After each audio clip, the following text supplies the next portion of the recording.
Assalamualaikum warahmatullahi wabarakatuh.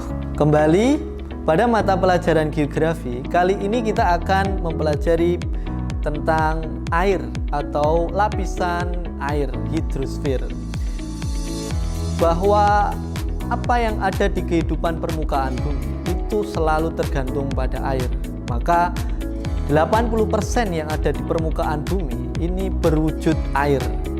Air sangat penting bagi kehidupan manusia. Maka dari itu banyak sekali apa yang harus kita ketahui tentang air ini. Pada materi geografi yang harus atau kita akan raih pada pelajaran hari ini, yaitu tujuan pembelajarannya, maka bahwa anak-anak bisa melakukan pengamatan, mampu menganalisis proses hidrosfer, pengaruhnya bagi kehidupan. Jadi di lapisan ataupun materi hidrosfer ini anak-anak bisa mengetahui bagaimana pengaruh air kehidupan untuk kita semuanya. Yang pertama adalah bagian dari siklus hidrologi, perairan darat dan laut, dan juga fenomena geosfer yang merugikan bagi kehidupan.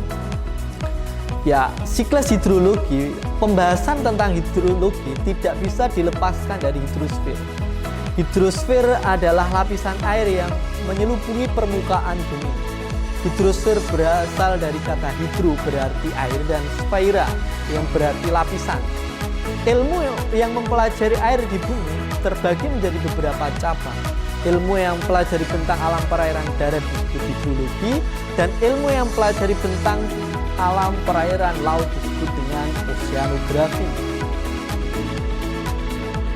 Siklus hidrologi, air di bumi tidak pernah berhenti bergerak, di mana air itu selalu bergerak akibat pemanasan atau perputaran air di bumi yang kita kenal dengan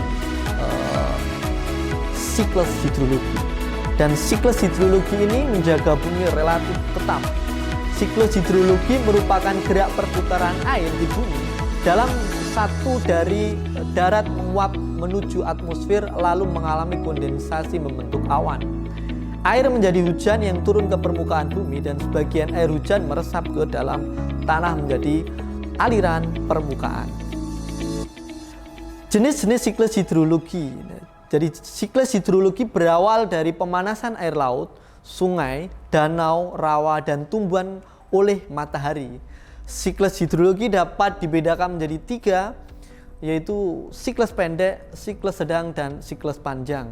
Atau juga bisa kata lainnya ada siklus kecil, siklus besar, dan siklus panjang atau sempurna. Apa itu siklus pendek? Jadi air laut menguap ke atmosfer, kemudian pada ketinggian tertentu mengalami proses kondensasi, menguap menjadi awan. Pada titik jenuh, air yang mengandung banyak uap air perubahan menjadi hujan atau yang dikenal dengan presipitasi, dan yang jatuh kembali ke laut, dan proses ini terjadi secara berulang. Jadi menguap, kemudian terjadi awan, kondensasi, kemudian turun hujan di tempat tersebut, tidak berpindah tempat atau bergerak tempatnya. Kemudian yang sedang, bahwa air laut menguap, kemudian terbawa angin menuju sebuah daratan.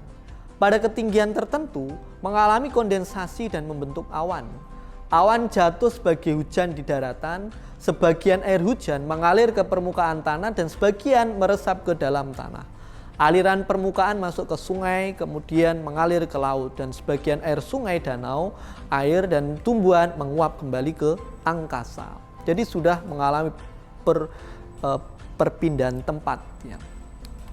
Sedangkan siklus panjang, air laut menguap, kemudian mengalami kondensasi, membentuk awan, selanjutnya terbawa oleh angin ke daratan, mencapai titik jenuh, kemudian jatuh sebagai hujan. Sebagian hujan di daerah pegunungan berupa kristal-kristal es atau salju. Lapisan es atau gletser di puncak gunung meluncur ke tempat yang lebih rendah dan selanjutnya gletser dari mengalir melalui sungai ke laut.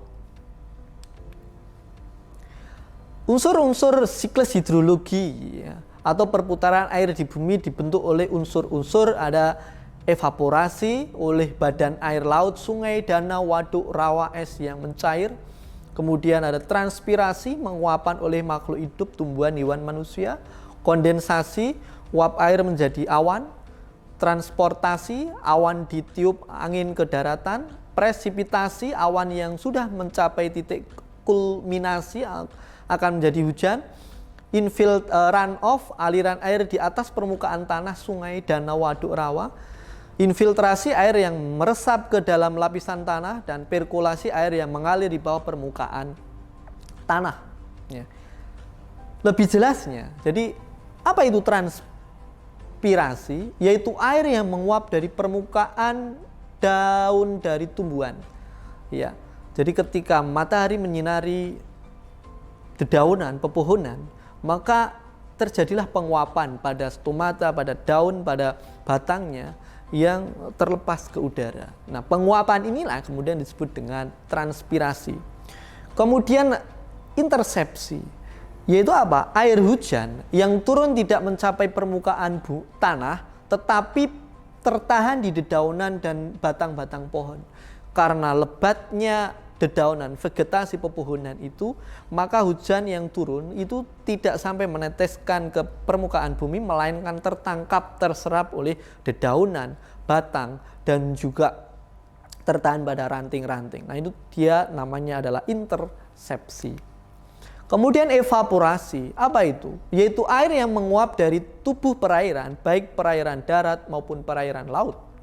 Kemudian evaporasi, yaitu evapotranspirasi, kombinasi dari uap air yang dihasilkan dari proses transpirasi dan evaporasi. Jadi gabungan dari transpirasi yang sebelumnya tadi dan evaporasi ini, maka jadilah evapotranspirasi, kombinasi uap air yang dihasilkan dari proses transpirasi dan evaporasi.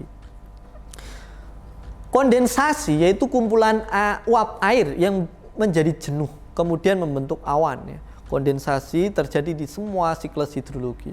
Sedangkan presipitasi, yaitu turunnya hujan ke permukaan bumi dalam bentuk titik-titik air atau bisa juga berupa salju. Infiltrasi, setelah hujan jadi meresap. Nah, meresapnya air hujan dari permukaan melalui pori-pori ke dalam tanah namanya infiltrasi. Ya, bisa di daerah tanah yang berbentuk pasir, tanah yang lanau, atau tanah yang lempung atau clay. Ya. Kemudian perkolasi, sudah tanahnya tadi jenuh oleh air karena hujannya deras, ya, volume airnya cukup tinggi, banyak, maka perkolasi ini meresapnya air tanah baik secara vertikal maupun horizontal hingga mencapai muka air tanah atau water table-nya. Ya. Sedangkan air yang sudah jenuh tadi, aliran permukaan atau surface runoff, yaitu sebagian air yang berada di permukaan tanah baik dari aliran hujan maupun air yang menggenang di waduk, danau, dan rawa. Selanjutnya air terakumulasi mengalir melalui sungai, kemudian berakhir di sebuah lautan sana. Ya, proses dari beberapa kondisi tadi. Maka terdiri dari dua, perairan darat dan perairan laut. Perairan darat dan perairan laut itu mendominasi dari permukaan bumi. Perairan laut jauh lebih besar daripada perairan darat. Maka perbandingan perairan darat dan perairan laut sekitar atau sekira 3:97 ya, persen. Ya. Yang perairan darat merupakan tubuh perairan yang berada di daratan. Ada jenis di perairan darat sungai, danau, rawa, daerah aliran sungai atau das dan air tanah. Sungai adalah bagian permukaan bumi yang letaknya lebih rendah dari tanah di sekitarnya dan menjadi tempat mengalirnya air tawar menuju ke laut, danau, rawa, ke sungai yang lainnya. Ya, maka bagian-bagian sungai, ada profil sungainya, ada sebuah dataran banjir tadi, kemudian lembah, ada dataran danau lengkung, ada lembahnya. Meander berupa aliran sungai yang berkelok secara teratur dengan kelokannya kurang lebih 180 derajat yang bentuk oxbolex ya. Delta ya, yaitu tanah datar hasil pengendapan yang dibentuk oleh sungai, muara sungai, di mana timbunan sedimentasi tersebut mengakibatkan propagradasi yang tidak teratur pada garis sebuah pantai. Ya, membentuk sedimen yang berbentuk, ada yang delta Arcuettes, ada delta bentuknya kaki burung, ada delta Cuspid, dan ada delta Estuarian. Ya, tadi sungai merupakan bentuk saluran tempat mengalirnya air tawar. Sungai lebih rendah daripada tanah di sekitarnya dan salurannya bermuara ke laut. Berdasarkan sumber airnya, sungai dibedakan menjadi 3. Yang pertama adalah sungai hujan. Apa itu? Sungai yang airnya ini bersumber dari air hujan atau mata air. Sebagai contoh, sungai-sungai di wilayah Jawa, di Sumatera, Kalimantan, Sulawesi, itu adalah sungai hujan. Kemudian sungai gletser adalah sungai yang airnya bersumber dari pencairan es. Sebagai contoh, hulu sungai Gangga di India, berada di pegunungan Himalaya. Sungai yang ada di Irian, di Papua sekarang, Indonesia bagian timur, juga bisa merupakan sungai gletser ya. Sungai campuran adalah sungai yang airnya bersumber dari pencairan es ya. Gletser, air hujan, dan kemudian bercampur dengan sumber mata air ya. Contohnya adalah sungai Digul dan sungai Membrano di Papua Indonesia Timur itu.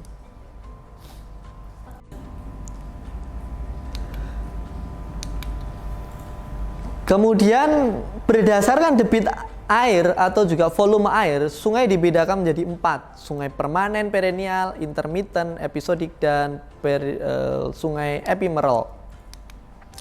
Ya, yang pertama adalah sungai yang debit airnya itu relatif tetap sepanjang tahun. Contohnya ada sungai Kapuas, sungai Kahayan, sungai Barito, dan sungai Mahakam di Kalimantan ya. Itu yang sungainya sepanjang tahun. Sungai periodik atau intermittent adalah sungai yang ketersediaan airnya melimpah dan musim hujan volume airnya menyusut pada musim kemarau.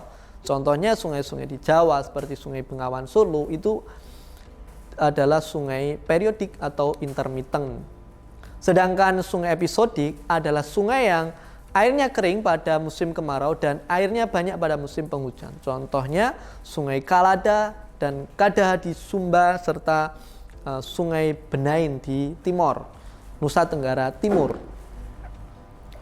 Dan yang keempat adalah sungai ephemeral, adalah sungai yang airnya belum tentu banyak pada musim hujan. Sungai ini mirip sungai episodik, sebagai contohnya sungai-sungai Nusa Tenggara Timur. Berdasarkan pola alirannya, sungai dibedakan menjadi beberapa macam. Yang pertama adalah pola aliran radial atau menjari. Pola aliran radial dibedakan menjadi 2. Pola radial sentrifugal adalah pola aliran sungai menyebar meninggalkan pusat atau dari pusatnya dia menyebar. Contohnya di sebuah gunung, di sebuah dome itu ini satu titik kemudian dia menyebar ke segala arah. Aliran radial sentrifugal. Aliran radial sentripetal adalah pola aliran sungai dia memusat, kebalikannya tadi. Dia mengerucut atau mengelompok menjadi satu di sebuah danau, cekungan ya. Kemudian pola aliran dendritik, yaitu pola aliran sungai seperti cabang-cabang pohon yang tidak teratur. Pola ini biasanya terdapat di daerah dataran pantai dan daerah plato. Kemudian pola aliran trellis, yaitu pola aliran sungai yang berbentuk tulang daun atau trellis. Pola ini terbentuk di pegunungan lipatan, ya, pegunungan antiklinal sinklinal. pola aliran rektangular, yaitu pola aliran sungai yang membentuk sudut siku-siku atau 90 derajat. Pola ini terdapat di daerah pematahan, daerah patahan, atau daerah yang tingkat kekerasan batuannya berbeda-beda. Dan yang selanjutnya pola aliran pinit, yaitu pola aliran sungai yang muara anak sungainya berbentuk sudutnya lancip. Dan yang terakhir adalah pola aliran anular, yaitu pola aliran sungai utamanya berbentuk melingkar. Anak sungai berbentuk hampir tegak lurus dengan sungai utamanya. Dan pola aliran anular ini terdapat di daerah kuba atau dum, stadium dewasa atau pegunungan tua. Jadi sebuah bukit. Berdasarkan kenampakan fisik sungai dapat dibedakan menjadi 3, bagian hulu, tengah, dan hilir. Bagian hulu sungai memiliki karakteristik sebagai berikut ya, karakternya. Alirannya deras, ya. Pengikisan dasar sungai erosi vertikal intensif, lembah berlereng curam, penampang yang lembah berbentuk V, sering terdapat air terjun, terjadi erosi balik atau ke arah hulu dan tidak terjadi pengendapan sedimentasi. Jadi ada di atas sebuah perbukitan atau gunung. Bagian tengah karakteristiknya yang pertama, aliran sungai tidak begitu deras. Erosi di samping, erosi horizontal, mulai terjadi erosi vertikal masih berlangsung dan penampang lembah berbentuk U. Aliran sungai mulai berkelok-kelok, membentuk meander dan proses sedimentasi atau pengendapan mulai terjadi karena kecepatan aliran sungai mulai berkurang. Sedangkan sungai bagian hilir, bagian bawah memiliki karakteristik sebagai berikut, yaitu aliran sungainya tenang, sedimentasi berlangsung intensif, terjadi erosi ke samping atau horizontal, sungai berkelok-kelok, proses meandering, sering membentuk kali mati atau danau tapal kuda Oxbow Lakes dari meander yang terpotong dan sering berbentuk delta di muara sungainya. Berdasarkan arah aliran sungai, maka dibedakan menjadi sungai subkonsekuen, sungai yang arah alirannya searah dengan lerengnya. Kemudian sungai insekuen, sungai yang arah alirannya tidak teratur. Sungai subsekuen, yaitu sungai yang arah alirannya tegak lurus terhadap sungai konsekuen. Sungai obsekuen, yaitu sungai dari sungai subsekuen yang arahnya berlawanan dengan induk sungai konsekuen. Sungai resekuen, yaitu sungai subsekuen yang arahnya sejajar dengan induk sungai konsekuensen. Kemudian danau, ya. Apa itu danau? Adalah sebuah cekungan di daratan yang berisi air dengan rasa tawar ataupun juga asin. Letak danau terisolasi oleh daratan, memiliki kedalaman dangkal sampai dalam dan terbentuk secara alami. Danau buatan disebut dengan situ atau embung. Nah, proses terjadinya danau dibedakan menjadi beberapa macam. Danau tektonik misalnya, terbentuk akibat tenaga endogen berupa patahan dan lipatan. Contohnya Danau Towuti, Danau Singkara, dan Danau Poso. Kemudian danau vulkanik terbentuk akibat aktivitas gunung api. Contohnya danau vulkanik yaitu Danau Rinjani, Danau Kelut. Ya. Kemudian danau tektovulkanik terbentuk oleh gabungan aktivitas tektonik dan vulkanik. Contohnya danau ini adalah Danau Toba yang ada di Sumatera. Toba Samosir itu adalah danau tektovulkanik. Kemudian Danau Kars adalah danau yang terbentuk akibat pelarutan batuan kapur oleh air hujan di daerah perbukitan kapur. Danau erosi terbentuk oleh pengikisan dasar lembah dan pergerakan gletser. Contoh danau erosi adalah Danau Gritz di Amerika Serikat. Danau Tapal Kuda atau Oxbow Lakes, Ladam tadi, terbentuk dari meander sungai yang terputus kemudian terisi oleh air hujan. Danau Tapal Kuda banyak dijumpai di Kalimantan. Kemudian danau bendungan terbentuk karena pembendungan aliran sungai. Proses pembendungan dapat terjadi secara alami. Danau ini bisa juga dibuat oleh manusia dengan tujuan tertentu. Bisa digunakan untuk pengairan areal pertanian atau juga bisa digunakan untuk pembangkit tenaga air. PLTA dari sebuah sungai. Rawa merupakan lahan basah yang jenuh air karena sering atau selalu tergenang oleh air. Maka ada beberapa jenis rawa, swamp, marsh, box, dan rawa pasang surut. Apa itu swamp? Ya, sebuah rawa dikatakan swamp adalah lahan basah yang selalu digenangi air dengan berbagai jenis tumbuhan. Marsh seperti swamp, tetapi didominasi jenis lumut-lumutan, rumput-rumputan, dan alang-alang. Box adalah lahan basah yang permukaan tanahnya relatif kering, sedangkan di dalamnya bersifat basah jenuh air. Rawa pasang surut sumber airnya berasal dari pasang naik air laut dan juga ditumbuhi oleh tumbuhan bakau. Kalau berdasarkan sifat air rawa dapat dibedakan menjadi air payau, tawar, dan asir. Sedangkan berdasarkan ketinggiannya ada dataran rendah, rawa dataran tinggi, dan rawa peralihan. Apa itu rawa dataran rendah? Rawa ini terbentuk di daerah depresi yang membentuk permukaan datar atau cekung, penurunan depresi. Rawa jenis ini memiliki air yang berasal dari air hujan, air tanah, dan air sungai, serta kaya akan mineral. Rawa dataran rendah ditumbuhi tumbuhan autotropik. Gambut yang terbentuk di rawa ini berasal dari sisa-sisa tumbuhan autotrof. Rawa dataran tinggi terletak lebih tinggi dari daerah sekitar dan punya bentuk permukaan cekung. Air rawa ini sangat kurang, pasokan air rawa berasal dari air hujan. Air rawa ini tidak begitu asam. Dan rawa peralihan yaitu yang ditumbuhi oleh tumbuhan mesotropik. Sebagian daerah rawa diusahakan untuk daerah pertanian dengan jalan membuat saluran drainase untuk membuang airnya atau membuat saluran-saluran untuk memasukkan air sungai yang kemudian dikeluarkan pada waktu air sungai itu menyusut, surut. Ya. Berdasarkan kondisi air tadi, rawa airnya yang tidak mengalami pergantian. Air rawa ini tidak dapat digunakan untuk mengairi tanaman karena airnya bersifat payau sampai dengan asam. Kondisi tersebut disebabkan dasar rawa tertutup oleh gambut yang sangat tebal.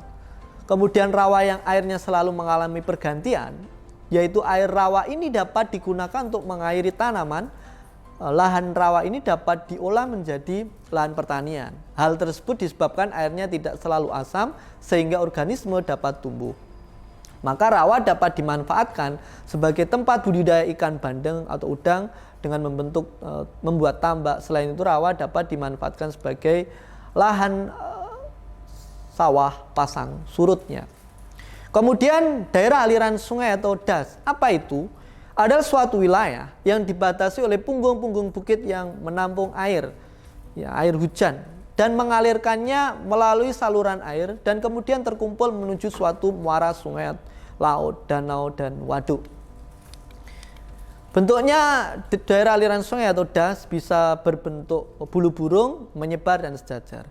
Yang berbentuk bulu burung, debit banjirnya kecil karena waktu tiba sungai, air dari anak sungai berbeda dan waktu banjirnya relatif lama. Sedangkan yang daerah mengalirnya menyebar, debit banjir besar dengan konsentrasi titik-titik pertemuan anak sungai. Dan daerah pengaliran sejajar, debit banjir besar dengan konsentrasi di titik pertemuan sungai di bagian hilir. Nah, bentuk daerah pengaliran yang berbeda dari ketiga bentuk tersebut disebut daerah pengaliran yang daerahnya kompleks. Nah, penyebab rusaknya sebuah das daerah aliran sungai itu penebangan hutan secara berlebihan otomatis, penutupan danau dan kantong-kantong air lainnya, berubahnya saluran drainase dan sungai, dan pembuangan limbah berbahaya. Maka alih fungsi kawasan sekitar dasnya sehingga terjadilah kerusakan sebuah das. Ada beberapa upaya pelestariannya, bisa metode vegetatif, ya, penanaman kembali hutan yang gundul, penghijauan, penutupan lahan, kemudian penanaman secara melajur, dan juga menutup lahan. Sedangkan yang metode mekanik, pembuatan selokan saluran, pembuatan sistem sengketan, pembuatan saluran resapan, biopori, dan pembuatan talutnya. Nah, kemudian air tanah. Air yang terletak dalam tanah, tepatnya pada aquifer, yaitu lapisan batuan yang dapat menyimpan air. Maka ada beberapa aquifer bebas tertekan, semi tertekan, dan semi bebas. Apa itu? Aquifer bebas yaitu lapisan loss air yang hanya sebagian terisi air dan berada di atas lapisan kedap air.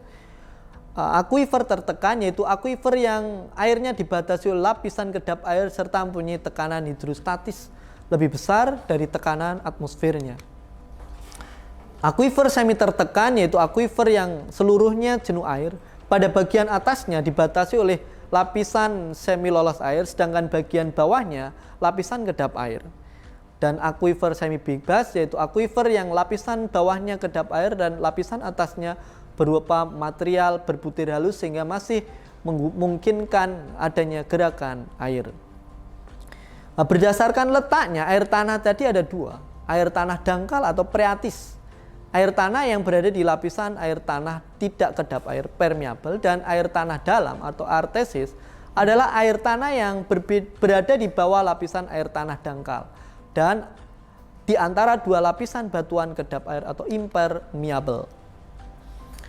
Sedangkan perairan laut, bagian dari bumi yang tertutup air yang punya salinitas tinggi sehingga rasanya asin, maka jenis laut ada beberapa macam. Dibedakan menjadi prosesnya, misalnya laut ingresi, laut yang terjadi karena adanya penurunan tanah di dasar lautnya. Laut transgresi adalah laut yang terjadi karena naiknya permukaan air laut atau daratannya yang turun sehingga bagian-bagian daratan yang rendah tergenang air laut. Laut regresi, laut yang menyempit. Penyempitan terjadi akibat dua hal, yaitu pengangkatan daratan pada masa Diluvium, yaitu Pleistocene pada prasejarah, dan pengendapan material oleh sungai-sungai yang besar. Berdasarkan letaknya, terdiri dari laut tepi, yaitu laut yang terletak di tepi benua, contohnya Laut Jepang, Laut Cina Selatan, Laut Arab. Laut Tengah yaitu laut yang terletak di antara dua benua, contohnya Laut Tengah, Laut Merah, dan laut-laut di wilayah Indonesia.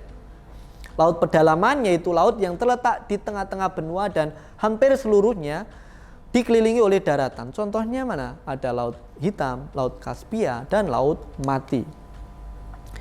Nah, berdasarkan kedalamannya, maka dibedakan menjadi beberapa zona. Zona neritik, zona pelagik, mesopelagik, basio, dan ada abyssal. Nah, apa itu zona litoral? Adalah wilayah antara garis pasang dan garis surut air laut. Wilayah ini kering pada saat air laut surut dan tergenang pada saat air laut mengalami pasang. Zona neritik adalah daerah dasar laut yang mempunyai kedalaman rata-rata kurang dari 200 meter. Zona ini dapat ditembus sinar matahari.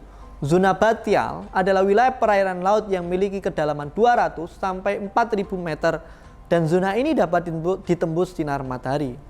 Zona abyssal adalah wilayah perairan laut yang terletak di kedalaman 4.000.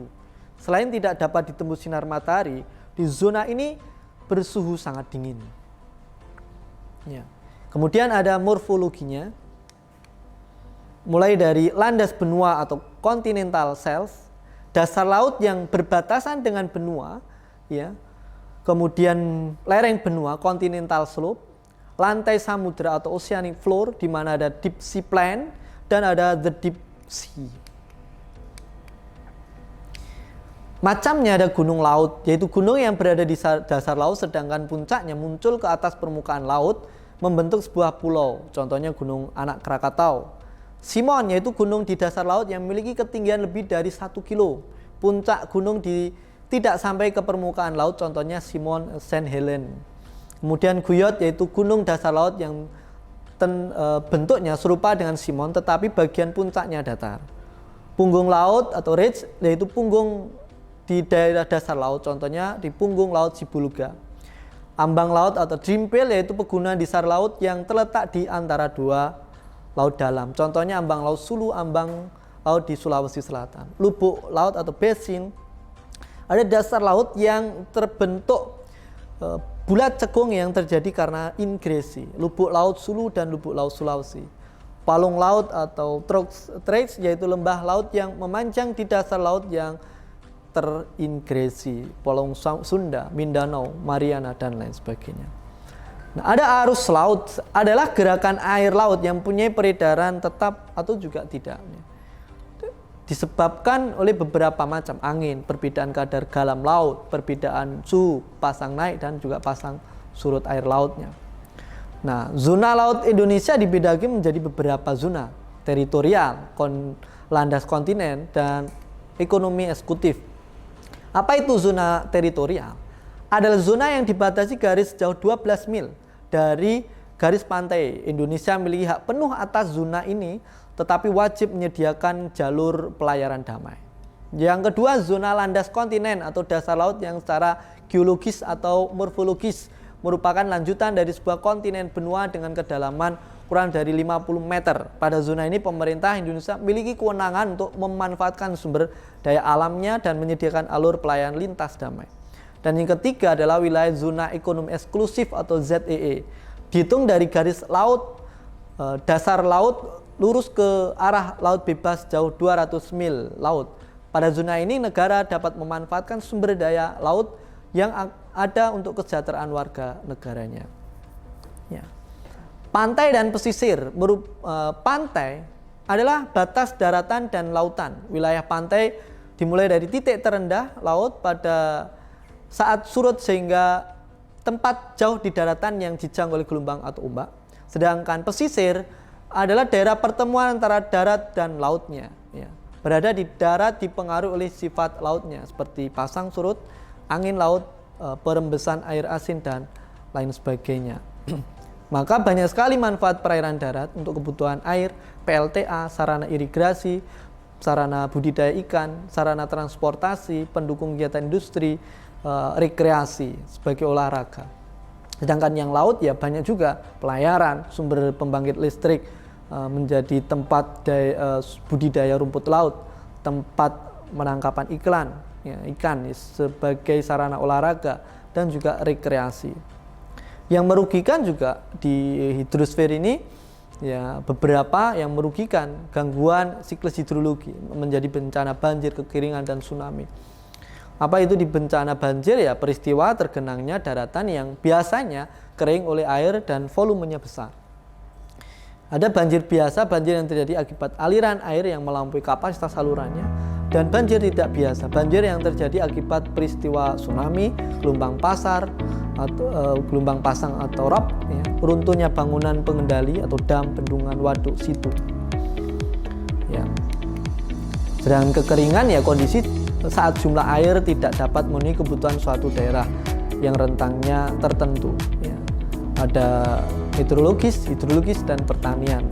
Sedang tsunami tadi ya gelombang air laut besar yang datang secara bertahap yang mampu masuk ke daratan, dan gelombang tadi merusak pergerakan lempeng tektonik dan vulkanisme.